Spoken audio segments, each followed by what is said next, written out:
It's that time of year again, and no, the story isn't Coachella. So you better make sure your weekend isn't booked. See It Live is next.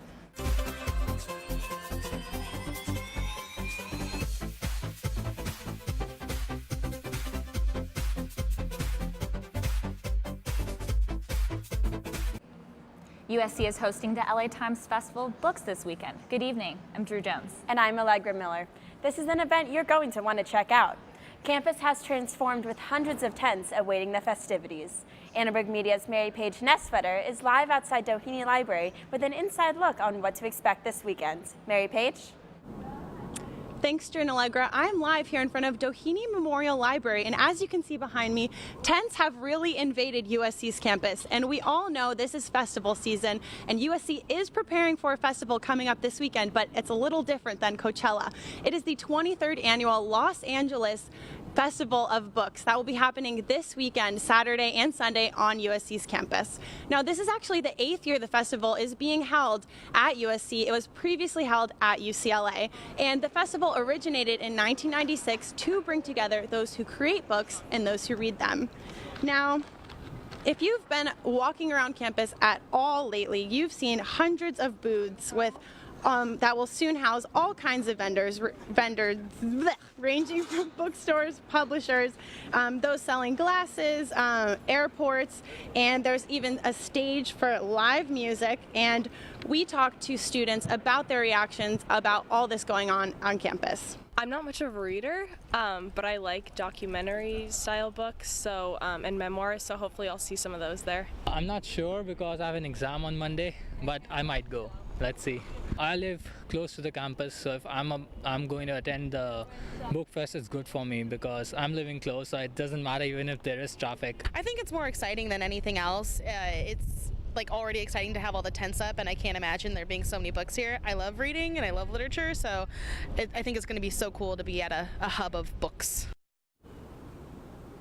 Now we're just going to throw some festival facts out there for you. This is the nation's largest literary festival, and as you can see, it's much more than books. There are going to be more than 500 authors, celebrities, musicians, artists, even chefs coming to campus this weekend. There are also live book readings and movie screenings, and tons of vendors. Everyone that has anything to do with books is going to be here.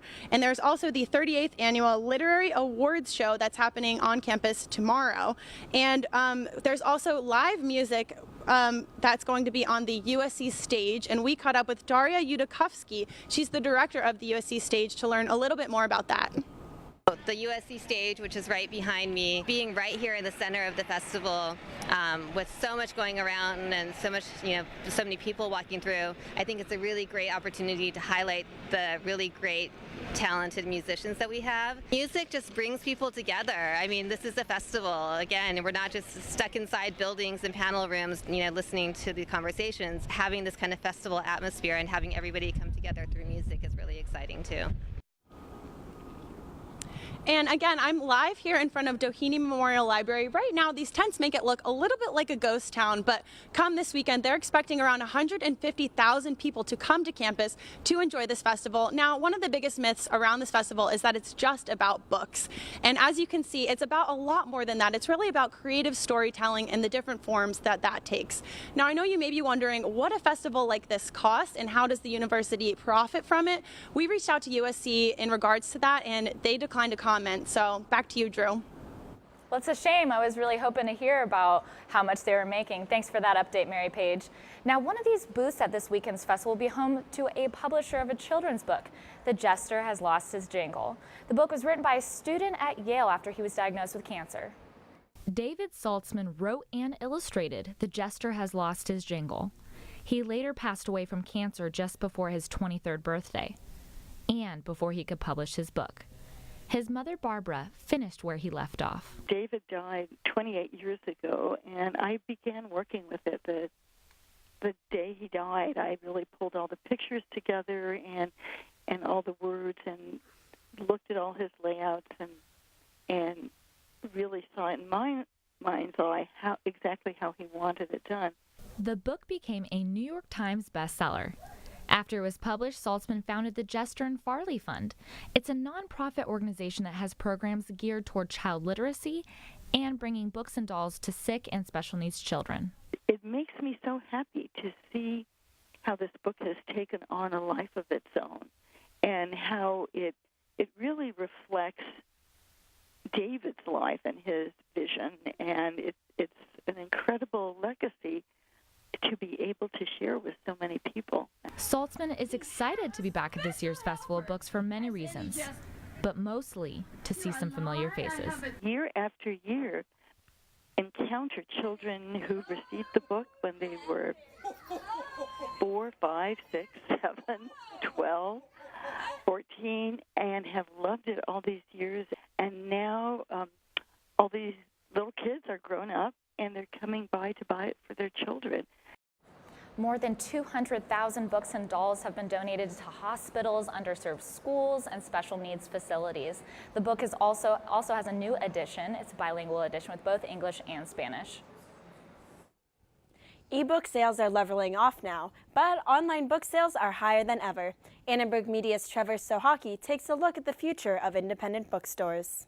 A woolly mammoth head, an archway of books, and flying pages aren't exactly what you'd expect from a typical bookstore. But the Last Bookstore is anything but typical.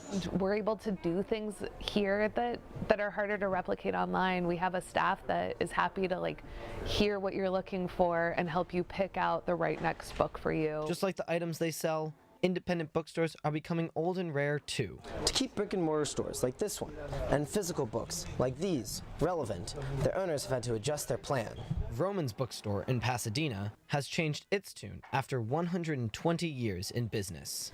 Right now we're working on getting our liquor license, so a wine bar is in our future, hopefully. And that obviously is completely reimagining ourselves, but at the same time, it's more recognizing what our value is to this community. And a huge part of our value is as a community center and gathering place. In fact, the Vroman CEO brought in an Amazon Echo in order to show her employees the service people expect. Now, boarded up shops like Caravan Books are becoming the norm, and this one is right down the street from the Central Library. However, some customers who still love holding a book are open to exploring the next chapter of books online. And I basically, heard about it and I read the first 50 pages was provided online, so I was kind of eager just to start it. But I still went out and bought the physical book. Independent bookstores are still attracting customers, so the Last Bookstore may not be the last. For Annenberg Media, I'm Trevor Sohaki. Moviegoers may be surprised to find out that many of their favorite films and TV shows actually started out as books. Here's a look at the highest grossing adaptations to hit the big and small screens. Steven Spielberg's 1993 blockbuster Jurassic Park was based on a novel by Michael Crichton.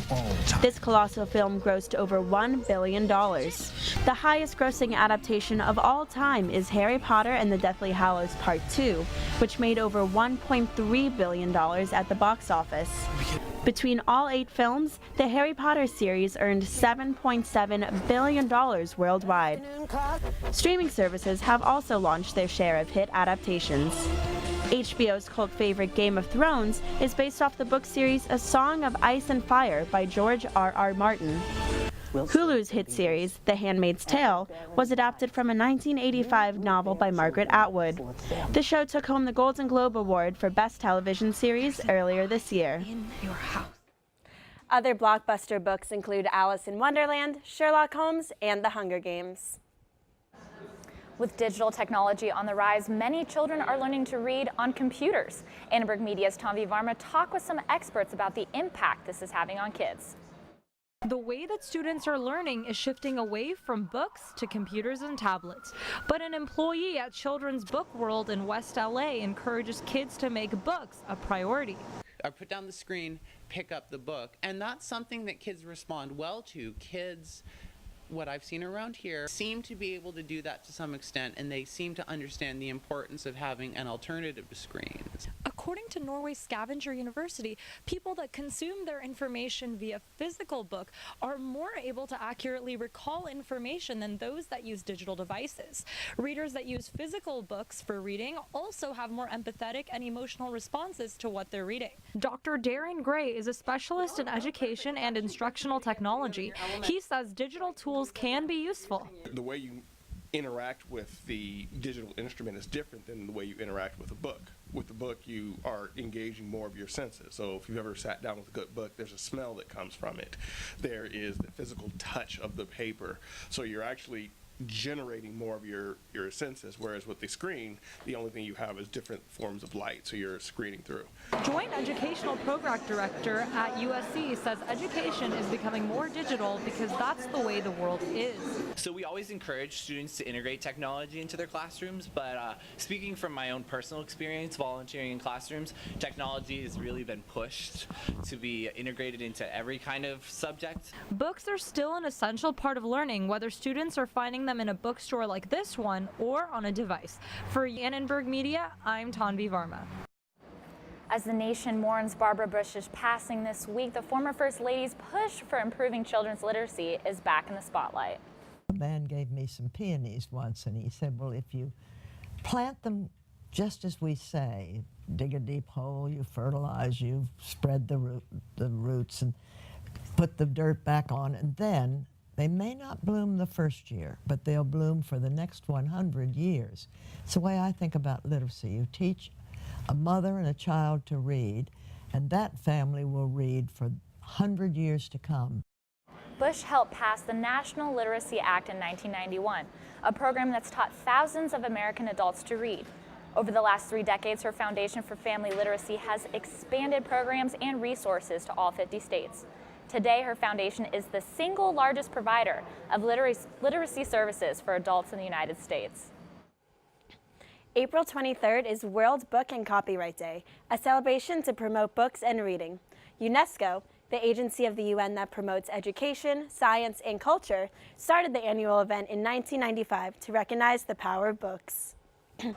Amazon is honoring World Book Day in its bookstores. For the next 5 days, the stores are accepting donated books to benefit literary organizations. Amazon is also releasing free translated ebooks from 9 different countries. In a statement to Annenberg Media, Amazon Publishing said, quote, "We are making an investment in books in translation and giving readers access to stories from diverse cultural perspectives in honor of World Book Day." A USC sophomore published 2 books while still in middle school. Nainika Kapoor was encouraged by her family to follow her passion of writing. When I was in elementary school, I liked writing like short stories and all of that stuff. And then when I got into 6th grade, I think my parents were just like, "Why don't you try something a little bit longer? Like we can work on this, see what happens." And I was like, "Okay, why not? I enjoy writing it." Kapoor's books can be found on Amazon. Sky's the Limit is about a middle school girl who has just moved to a new city. And The Accidentals is about 3 high school girls who attend a music festival, hoping it will change their lives for the better. Reading and writing are popular with many college students. I'm joined today by Zoe Brown, who is the co-founder of a new book club on campus called Girls Who Read. Zoe, thank you so much for joining us. Yeah, thank you for having me. So why did you decide to start Girls Who Read? So my friend Maddie and I, we were talking about how we really wanted to start reading more books, but we didn't have anything to hold us to that. So we thought that we could create a book club and get our friends who also wanted to read more books, and that we could have meetings so that we would all actually be held to reading books. So how often do you guys meet, and how many girls show up usually? Yeah, so we meet twice a month, once when we've read half the book, and the second time once we finish the whole book. And we have about 50 people in our Facebook group right now, but only some show up to the meetings. And is it limited to girls, or are boys included too? No, we are definitely open to having anyone who wants to join. It's just called Girls Who Read because we thought it was kind of a cute title. So where do you come up with your book ideas, and do group members have an opinion when it comes to choosing a book? So Maddie and I do our research, and we pick some books, maybe 5 or 6 that we think would be good. I'll ask my high school teachers, any books they recommend, or we look at, Reese Witherspoon's book club, for example, and see what they're reading. And then we'll post in the Facebook group, and people vote. So they do have a say. So people vote, and we choose the one that has the most votes. Nice. So why do you think that it's important for people to read for fun these days when we, are usually only reading for school? Yeah, that's a good question. I think it's really important for people to read books for pleasure because they're different, the ones that you read for fun and the ones that you read for school. And I think that books can teach you so much about life. you know, they can show you different perspectives, and it's really important that everyone reads them. All right, well, thank you so much for joining us today. Drew, back to you. I feel like I'm not lit. Oh, as the end of the semester approaches, summer is on many students' minds. USC President Max Nikias has sent out his list of recommended books to read over the summer.